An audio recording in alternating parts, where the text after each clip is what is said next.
अश्विन महिन्यात येणाऱ्या पौर्णिमेला साजरा होणारा एक पारंपरिक उत्सव म्हणजे कोजागिरी पौर्णिमा. शरद ऋतूमध्ये येत असल्यामुळे शरद पौर्णिमा म्हणूनही ओळखल्या जातो. तसेच देशाच्या विविध भागात हा सण वेगवेगळ्या नावाने साजरा केला जातो. महाराष्ट्रात एक पारंपरिक महत्त्व जपत आजही हा सण मोठ्या उत्साहात साजरा केला जातो. पण कुठेतरी त्याचं पारंपरिक महत्त्व हरवत जात असून ते जोपासता यावं त्यासाठी कोजागिरी पौर्णिमेचे पारंपरिक महत्त्व सांगणारा हा व्हिडिओ नक्की बघा. कोजागिरी पौर्णिमेचे पारंपरिक महत्त्व. को जागरती असे विचारत देवमंडळातील देवता जसे भगवान विष्णू आणि माता लक्ष्मी गरुडावर बसून, इंद्र आणि देवतागण ऐरावतावर बसून, स्वर्गीच्या अप्सरा, धनदेवता कुबेर असे सर्व भूमंडळी उतरतात आणि जागी असणाऱ्यांना अमृत प्राशन करवतात, तर माता लक्ष्मी, धनदेवता कुबेर आपल्या आशीर्वादाने जागरण करणाऱ्यांना धनधान्याने समृद्ध करतात. चंद्रमा आपल्या मंद आणि संथ प्रकाशातून अमृत वर्षाव करतो. ते प्राप्त करून घेण्यासाठी चंद्रप्रकाशात दूध घोटले जाते. त्यात नाना प्रकारचे सुकेमेवे घातल्या जातात. को जागरती म्हणजे कोण जागे आहे असे म्हणत देवामंडळातील देवता जागणाऱ्याला शुभ आशीर्वाद देतात, धनधान्य, समृद्धी प्रदान करतात. स्वर्गीच्या अप्सरा अमृत पान करवतात. याचवेळी माता लक्ष्मीची मोठी बहीण अक्काबाई, जिला औदसा म्हटले जाते, ती पण खाली भूमीवर येऊन फिरत असते आणि जे जागी नाहीत, जे उत्सव करत नाहीत, जे उदासीन असून झोपी गेले, अशा सर्वांच्या घरी जाऊन वास करते. म्हणून आपल्या घरी निरंतर दारिद्र्य, कटकटी, भांडण नको असेल तर कोजागिरी पौर्णिमेला जागर करून देवी देवतांचे शुभाशीर्वाद घ्यावेत. कोजागिरी पौर्णिमेचे पौराणिक महत्त्व. कोजागिरी पौर्णिमेला खूप मोठे पौराणिक महत्त्व असून अनेक पुराणांमध्ये याचा उल्लेख आहे. अनेक ठिकाणी हे व्रत म्हणून केल्या जाते. कोजागिरी पौर्णिमेच्या व्रताचे प्रमुख 3 अंग असतात: उपवास, पूजन आणि जागर. आणि या तिन्ही अंगाला कोजागिरी व्रतामध्ये खूप महत्त्व आहे. या दिवशी देवांचा राजा इंद्र आणि माता लक्ष्मीची पूजा केली जाते. समुद्र मंथनाच्या वेळी माता लक्ष्मी मंथनातून प्रगट झाली ते कोजागिरी पौर्णिमेच्याच दिवशी. म्हणून माता लक्ष्मीचा जन्मदिवस मानून कोजागिरी उत्सव साजरा करण्यात येतो. त्यासोबतच या दिवशी चंद्र आपल्या 16 कलांनी युक्त असतो आणि आपल्या किरणांद्वारे अमृताचा वर्षाव करतो. ते अमृत सामान्य लोकांना प्राशन करता यावे यासाठी कोजागिरी पौर्णिमेचा उत्सव हा जागर उत्सव म्हणून साजरा होतो. आपल्या शास्त्रात आपल्या घरी असलेल्या पाळीव प्राण्यांना पशुधन म्हणून समृद्ध जीवनचर्येचं प्रतीक मानल्या गेले आहे. त्यामुळे आपल्या जीवनात गुराढोरांना आशीर्वाद देण्यासाठीही स्वर्गीचे देव आपल्या घरी येत असतात अशी मान्यता आहे आणि त्या देवतांचे पूजन आपण कोजागिरीच्या दिवशी करायचे असते. ज्यांच्या घरी पशुधन आहे त्यांनी त्या विशिष्ट देवतांचे पूजन कोजागिरी पौर्णिमेला करावे. ज्यांच्या घरी गायी वासरे आहेत त्यांनी सुरभी या देवताचे, ज्यांच्या घरी शेळ्या मेंढ्या आहेत त्यांनी वरुण देवताचे, ज्यांच्या घरी हत्ती आहे त्यांनी विनायक देवताचे आणि ज्यांच्या घरी गाढव आणि घोडे आहेत त्यांनी रेवंत आणि निकुंभ देवताचे पूजन करायचे असते, ज्यामुळे त्यांच्या आशीर्वादाने आपल्या पशुधनात वाढ होऊन आपण समृद्ध होऊ शकू. कोजागिरी पौर्णिमा आणि भगवान कृष्ण.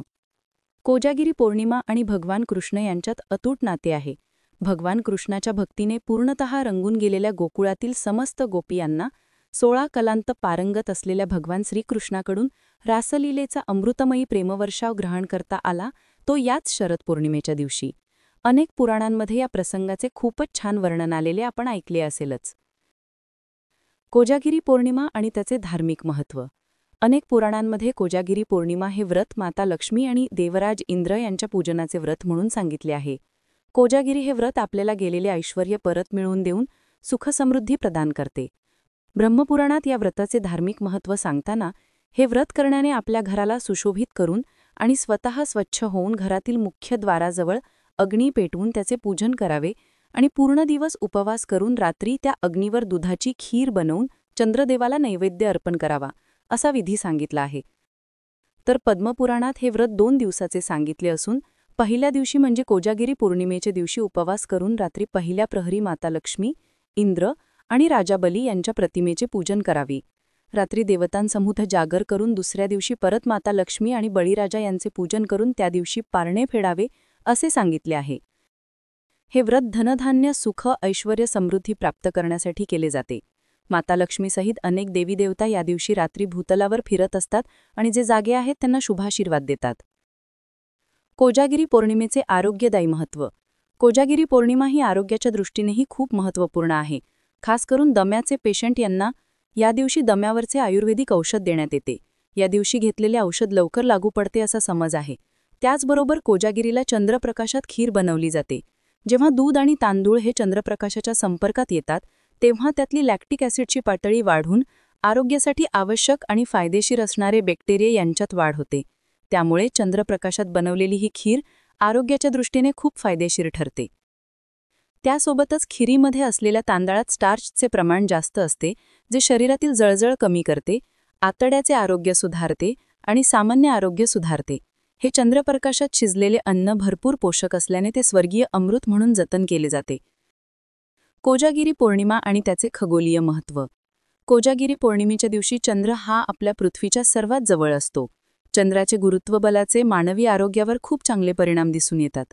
त्यामुळे कोजागिरीच्या रात्री चंद्रप्रकाशात राहणे फार उत्तम असल्यामुळे कोजागिरी पौर्णिमेच्या जागरणाला खूप महत्त्व आहे.